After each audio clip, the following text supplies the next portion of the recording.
ating kasamahan si Manoy Roel Saldico, RH18. Manoy Roel. Manoy. Yes, Mayor Lakay at Sister El, dito tayo ngayon sa Barangay Pabrika sa bayan ng Mubo, Dalawigan ng Masbate, kung saan ay sa update natin ngayon mula naman sa PDRMO ng Masbate ay mayroong siyam na mga casualty at ang isa dito na latest ay yung isang sundalo na nahulugan ng sanga ng kahoy na tumutulong nung nakaraang araw at patay yung isang sundalo. At meron ding 16 na mga sugatan dito sa lalawigan ng Masbate. Samantala, Mayor Lakay at Sister El, itong nakikita natin ngayon na background natin ngayon, ito yung area na kung saan yung dampa sa pabrika.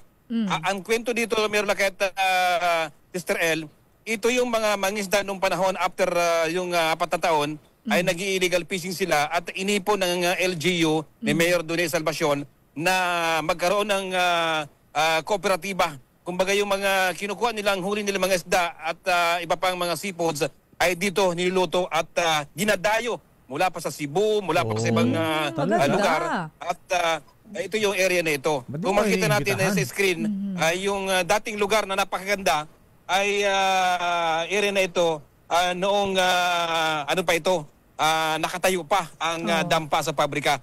So ito yung ating pakipagpanayam naman kay may panawagan ang ano dito ang manager na si Sir Romeo Gabriel. Sir, panawagan niyo po para mabuo uli yung kooperatiba ninyo ng mga mangisda na dati ay nung panahon daw nag-illegal sila, ngayon na maganda na ang pero bagsak na dahil nga sa epekto ng bagyo. Panawagan niyo po.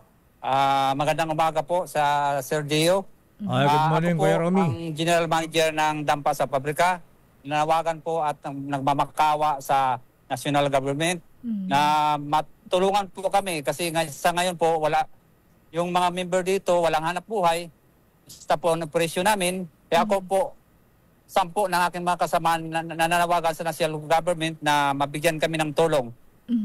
Mayor Lakay, Sister El, may tanong kay Sir Romeo. Ayan, hayaan mo Kuya Romy. Teka muna, dyan muna sa Masbate. Anong sabi ni Governor Ko at si Congressman Ko? Ayan, Ko ang governor, tsaka ano dyan, nalapit yan na ba sila Kuya Romy? Sa ngayon po, wala pa po kaming natatanggap na tulong mula sa sa province po, wala pa. Wala pa.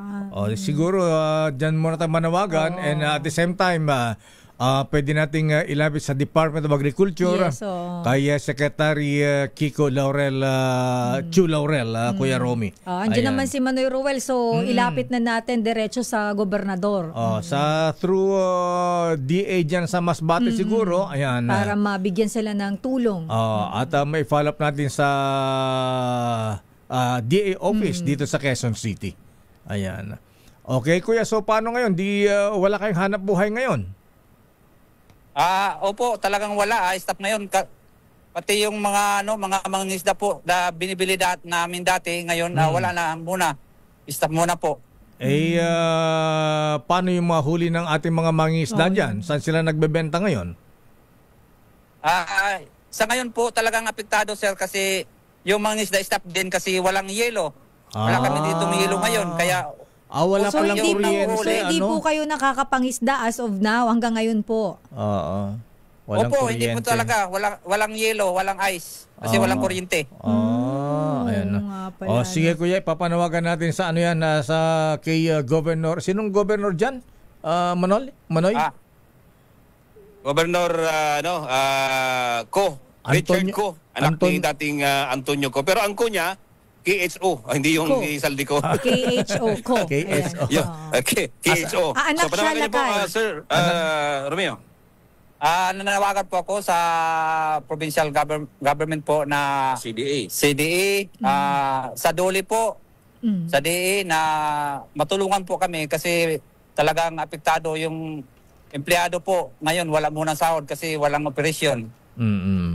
Okay, sige Kuya. At pwede na magamit siguro niya ng ang yung calamity fund, Sister L, di ba? Ayan, Nag-declare na ba? Ay, nagdeklarado ng state of calamity ang Masbate, Lakay eh. Ganun ba? O di dapat ayan, dapat ano na yung mga funds na kailangan. Ma-disburse, ma-release.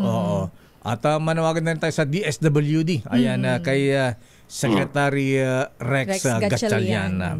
Okay nga Rod Manoy. Ayan, Diyos mabalos. Kuya. Ayan, ingat po kayo. Mula dito, Sister El, Mayor Lakay, sa Barangay Pabrika, sa bayan ng Mubo, lalawigan ng Masbate, patuloy tayo nag-iikot para naman sa pagtutok natin sa mga apektado ng bagyong si Opong dito sa Masbate. Ito, si RH18, Roel Saldico, una sa Pilipinas, una sa Pilipino. Damdamin.